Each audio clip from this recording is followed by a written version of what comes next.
자, 우리 농지법이 원래 교재가 있는데 제가 지난주에 책을 뭐 안 가져온다고 된다 했으니까 농지법은 제가 설명하는 대로 한번 잘 들어보시고 중요 용어만 좀 파악을 해놓으시면 돼요. 두 문제니까 너무 시간을 이렇게 투자할 필요는 없어요. 농지법이라는 데가 참 보면 쉬운 문제는 오히려 쉽게 나오고 어려운 문제는 또 굉장히 어렵게 나와서 두 문제를 다 맞추려고 열심히 공부하다가 한 문제밖에 못 맞습니다. 근데 공부 하나도 안 해도 한 문제 맞춰요. 그러니까 이게 굉장히 좀 농지법이라는 공부 동기부여가 안 됩니다. 근데 농지법은 기본적으로 이거 우리나라가 식량 생산을 해야 되니까 농지를 소유하는데 규제를 둬요.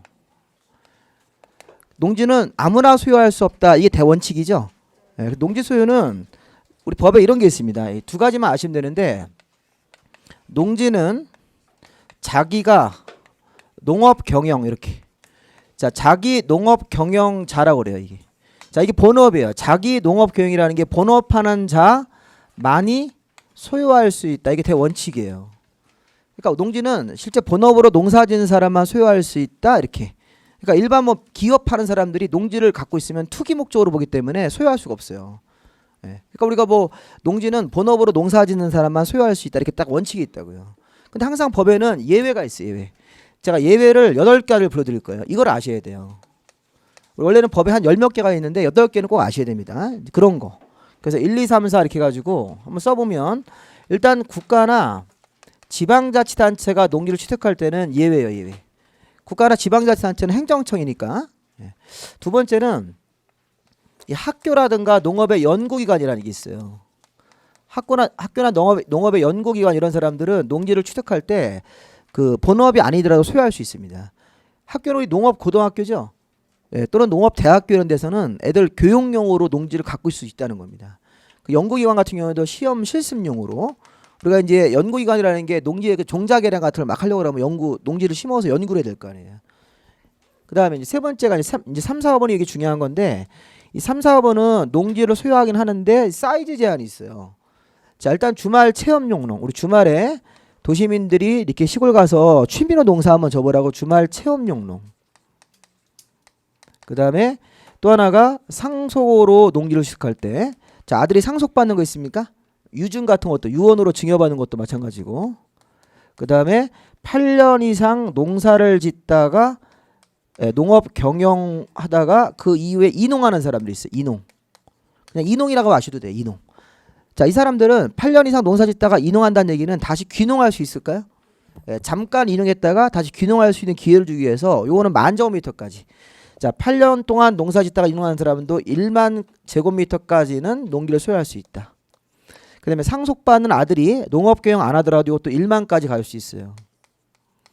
그 다음에 주말 체험은 1,000.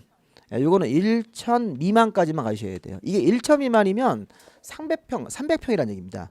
도시민들이 주말에 취미로 농사 짓는 것은 300평까지만 갈 수 있어요. 근데 상속이나 여기 이농 같은 거 같을 때는 여기 3,000평까지. 1만 제곱미터라는 게 3,000평입니다. 이게. 우리 보통 이제 실무 가면 아직도 평을 많이 쓰죠. 근데 이제 우리 시험 볼 때는 제곱미터로 나오는데 이게 1,000제곱미터는 3.3으로 나누시면 3,000평이 나옵니다. 약. 그 정도까지는. 그러니까 우리 옛날에 전원일기 젊은 분들한테 죄송한데 전원일기 옛날 드라마 봤을 때 얘가 적절하지가 않아요. 전원일기 할 때 옛날에 큰아들은 군청 과장이 있었죠. 김 회장님이 전원일기의 대빵인지는 아시겠죠? 거기 최고 높은 분이었었는데 전원일기 드라마에서 김 회장 지금 최보람 그분이 거기 이제 아버지가 있었고 큰아들 둘째 아들 있었잖아요. 그래서 큰아들이 그 김용건 씨잖아요. 그죠? 김용건 씨가 군청 과장이었었고 둘째 아들은 그 유인촌 씨로 해가지고선 이장을 하면서 농사 짓고 있었잖아요. 그럼 큰아들이 받을 때는 만약에 김 회장님이 2만 제곱미터를 갖고 있다가 물려줬는데 큰아들이 받으면 농업경영을 안 한다고요. 상속받은 사람이 농업경영 안 하기 때문에 이 조심할 게 뭐냐면 이 상속받은 아들이 농업경영을 안 하면 농업경영을 아니하면 1만까지인데 농업경영을 하면 얼마일까요? 그럼 제한이 없다요. 이 상속은 농업경영을 할 때 둘째 아들처럼 농사 짓는 사람이 본업으로 농사 짓는 사람이 받으면 제한이 없어요. 아버지가 2만을 물려주면 2만 다 받을 수 있어요.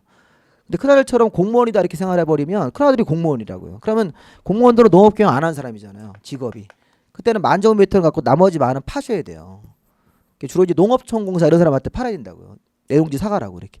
그러니까 아버지가 2만을 물려주더라도 다 받는 아들이 있고 10,000제곱미터까지는 받는 아들. 그렇게 정리합니다. 만약에 상속이라고 나왔는데 상속이 농업경영을 하면 이렇게 나오면 제한이 없다요. 예. 제한이 없다. 농업경영을 하면 본업으로. 농업경영을 안 하는 사람이 취득할 때는 10,000제곱미터까지만 가진다. 주말 체험은 1,000이고 이렇게. 자, 그 다음에 이제 6번이 뭐냐면 담보농지라는 게 있어요. 자, 이건 농협 생각하시면 돼요. 농협이 우리 농업인들한테 담보물로 농지를 뭐 해줬습니까? 잡고 돈을 빌려주죠. 그 농업인이 돈을 못 갚아요. 그럼 이 담보농지를 경매로 넘깁니다. 근데 이 경매가 2회 이상 유찰되면 그 다음에 살 사람이 없잖아요. 경매에서. 그러면 마지막으로 농협이 그 담보물 농지를 취득해 버린다고요. 채권 해소가 안 되니까. 이렇게 취득하는 경우가 있습니다. 요건 이제 농협을 생각하시면서 금융기관이 농지를 담보로 돈을 빌려줬는데 돈을 못 갚는다. 그러면 일단 경매로 2회 이상 넘겼다가 2회 이상 유찰되면 세 번째 그때 농지를 취득할 수 있어요. 일종의 대물 변제식으로. 돈으로 변제가 안 되니까 물건으로 변제받겠다. 이렇게 할 수 있다는 겁니다.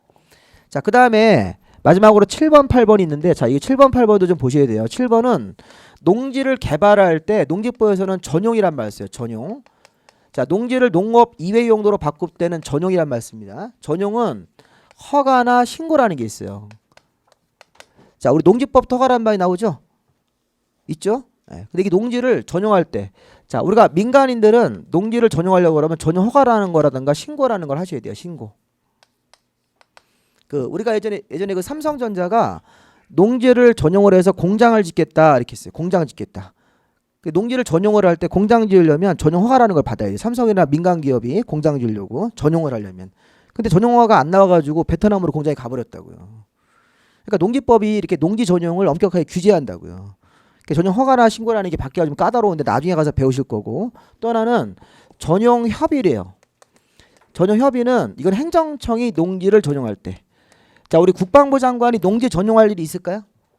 군부대를 이전한다 이런 계획이 있으면 있겠죠. 예, 군부대를 이렇게 외부로 이전하는데 거기가 농지라니까요. 그럼 농지 전용이라는 걸 해야 돼요. 우리 산자부 장관님이 공장 짓는데 공장 지을 때 우리 국가가 공장 지을 수도 있잖아요.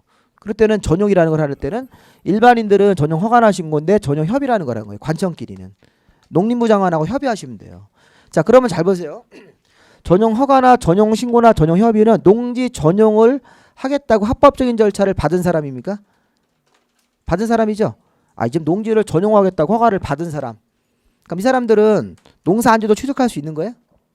네, 농지 개발권을 이미 따냈기 때문에 전용 허가나 전용 신고를 했다는 얘기는 농지 개발권이 있다는 거예요. 저한테 합법적으로. 네, 그럼 농사 안지도 취득할 수 있는 거예요? 있는 거죠. 농지를 그 개발할 목적으로 취득한다는 얘기입니다. 이게. 그 세 가지가 있을 때는 농지에 대한 개발권이 있는 사람이기 때문에 농사 안지도 취득할 수 있다. 여기 써 있는 사람들은 농사가 본업이 아니더라도 소유할 수 있는 거예요? 있는 거예요. 자, 그다음 하나 더. 자, 우리나라 농지는 본업으로 농지를 취득할 때 농지 취득의 자격증명이라는 게 있어요. 농지 취득 자격증명제도 이런 게 있습니다. 이것도 희한한 거예요. 이것도 농지를 취득할 만한 자격이 있는지 서류 심사하겠다는 거예요. 내가 내 돈 가지고 농지를 취득하는데, 자, 일단 이거 생각할 때는 제가 농지를 본업으로 하는 거예요. 본업. 자, 우리가 귀농하면 본업입니까? 본업이죠. 귀농이라는 게 내가 서울에 은행 다니는데 그만두겠다. 에이씨, 그냥 그만둬. 퇴직금이 5억이 나왔어요. 5억 나가지고 1억 원 가지고는 저기 충청북도 괴산 가가지고 집을 샀어요. 1억짜리 집을 사고 나머지 4억으로 땅을 사서 내가 거기다 딸기 농사를 한번 줘보겠다. 그거 돈 벌려고. 그럼 귀농하는 게 본업이죠. 내가 은행 그만두고 농업으로 이제 직업을 바꾸는 거잖아요. 그럼 갈 때 잘 보세요. 관청 가서 자격증명이라는 걸 받아야 된다고. 서류 심사를 통과해서. 자격증명은 특이하게 이게 과거에는 시장원수 구청장이었는데 이게 옛날에 바뀌었어요. 군이 너무 넓어서 이걸 읍면으로 내린 거예요. 이렇게. 자, 읍면장님도 행정청인데 우리 공법에서 딱 한 번 나와요. 까메오죠. 영화에서 한 번 잠깐 나오듯이 까메오로 딱 한 번 나오는 사람이 있어요. 읍면장님. 읍면장님은 누구 밑에 있는 거예요?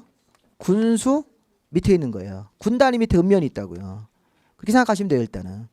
자, 이게 원래는 시장원수 구청장 이렇게 서열이 맞는 건데 지금은 군수 밑에 읍면장님이 발권자입니다. 이게 왜냐하면 군 단위가 너무 넓어서 그래요. 자, 강원도의 홍천군 그러면 홍천군 되게 넓어요. 면적이. 막 그리고 산이 막 있잖아요. 산. 그러면 농지 취득할 때 자격증명 받으려면 산을 막 3개씩 넘어가서 군청 가서 신청해야 된다고요. 그게 너무 불편하니까 자격증명은 군 단위에서는 읍면 가서 신청해도 된다는 얘기예요. 우리 읍면은 우리 동네 있죠?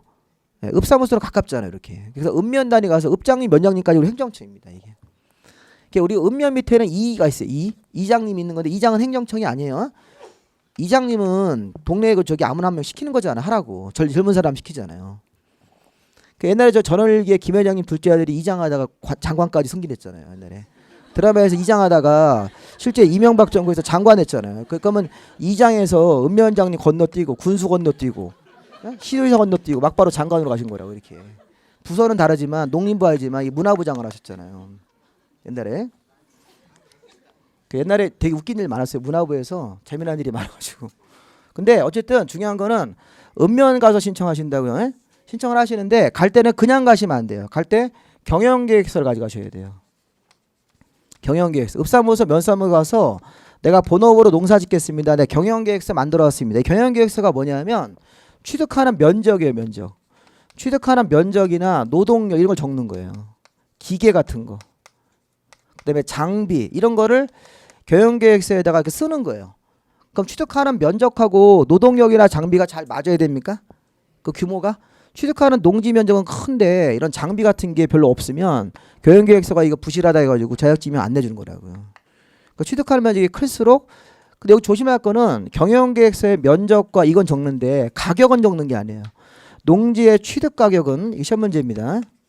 취득 가격은 경영계획서에 포함된다 아니다. 포함되는 게 아니다 이렇게. 자, 농지 취득 가격은 중요하지 않고 취득하는 면적과 노동력이나 장비, 기계 이런 걸 보고 그게 잘 맞으면 허가를 내주는 거예요. 극단적으로 취득하는 면적은 굉장히 큰데 노동력이나 장비 이런 게 없다 그러면 그럼 이건 경영계획서가 엉터리니까 안 내준다고요. 취득하는 농지 면적은 100만 평 막 이래. 100만 평. 그럼 노동력 뭐냐, 노동력 몇 명이냐 물어봤더니 나하고 내 마누라하고 둘이 짓겠대요. 마누라 맨날 손톱을 이거 칠하고 있는데 이렇게 집에서 이거 하고 있는데. 그리고 또 보면 여기 기계나 장비니까 기계 25년 넘은 경운기 한 대 끝. 그 장비 삽두개 끝 이렇게 써놨으면 이게 100만 평하고 안 맞잖아요. 그러면 이게 읍사무소 공무원들이 뭐 이런 놈이다 해가지고 경영이 다 찢어버리고 자격지명 안 내줘버린다고. 극단적으로 그렇다는 얘기고 실제로 이제 그렇게 쓰는 사람 없겠죠. 그렇게 써가지고 한번 가져가 보세요. 그러면 읍사무소 공무원들이 장난치나가지고 당연히 안 나오겠죠. 근데 이게 잘 되면 4일 안에 나오는 겁니다.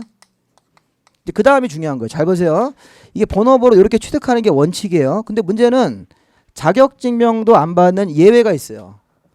자격증명도 지금 원래 자격증명 받아야 된다 원칙이죠.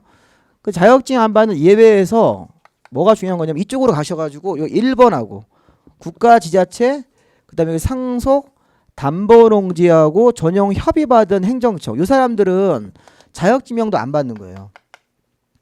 농사가 본업이 아니더라도 소유할 수 있습니까? 예외니까. 네, 근데 게다가 자격증명까지 안 받는 예외로 빼주는 거예요. 예외로 써볼게요. 자격증명을 안 받는다. 읍사무소 면사무소 안 간다는 거예요. 자, 누가? 국가가 취득할 때. 지방자치단체일 때. 두 번째는 상속으로 취득한 아들이 농업경영 안 하더라도 취득할 수 있다. 그런데 취득할 때 자격증명도 안 받는 거야. 사이즈는 각자 보시고. 그 다음에 아까 농협이 담보농지를 취득할 때도 채권 회수가 안 되는 거 자격증명 안 받는다는 얘기예요. 예외이기 때문에. 마지막으로 농지 전용 허가를 받은 개인 말고 전용 협의를 한 행정청이 취득할 때는 자격증명 안 받아요.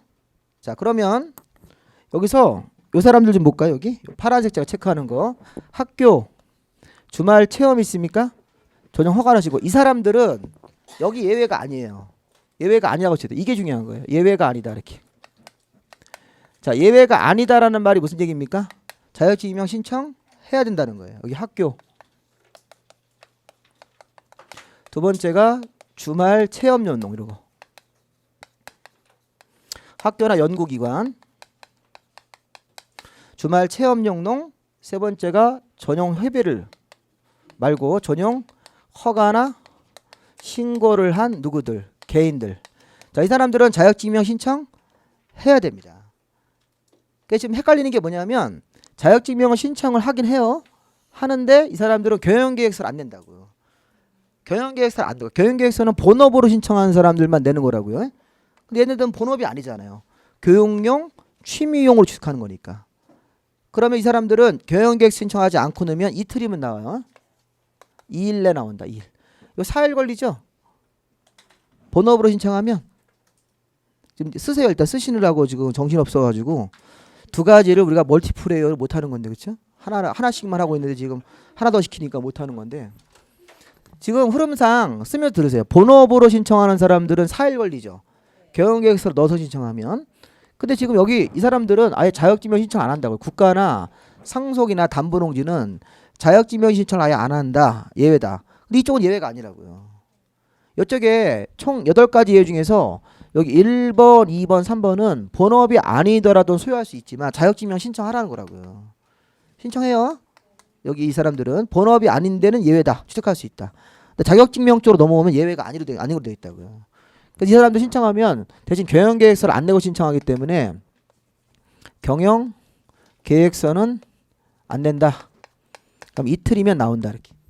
심사를 좀 짧게 하기 때문에. 그러니까 시험 문제에서는 딱 하나만 보시면 돼요. 뭐냐면 주말 체험하고 학교는 자격증명 신청한다 안 한다? 한다. 경영계획서를 안 내는 거 이거를 헷갈린다고요. 경영계획서 때문에 계속 헷갈린다고요. 경영계획서를 안 내고 그냥 신청하면 된다. 신청하면서 비타 500 이렇게 한 상자 사가지고 딱 주면, 에? 그러면 고마워 잘 마실게 하면서 경영계획서 이틀이면 싹 나온. 이틀 나오고 하루면 싹 나온다고요. 별 문제 없으니까 취득하십시오 이렇게. 근데 경영계획서를 안 낸다고요. 근데 취득을 자꾸 이게 학교나 주말 체험을 자격증명 신청하지 않는다로 내는 거예요. 신청을 해야 되는데. 그거만 기억하시면 돼요. 예, 요거. 자, 그리고 여기까지가 소유에 대한 규제. 여기서 두 문제가 중에서 하나가 꼭 나오고 나머지 하나는 우리가 농지법은 농지를 이용하는 데 규제가 있습니다. 자, 두 가지만 간단하게 제목만 설명하고 끝낼게요. 이용 규제.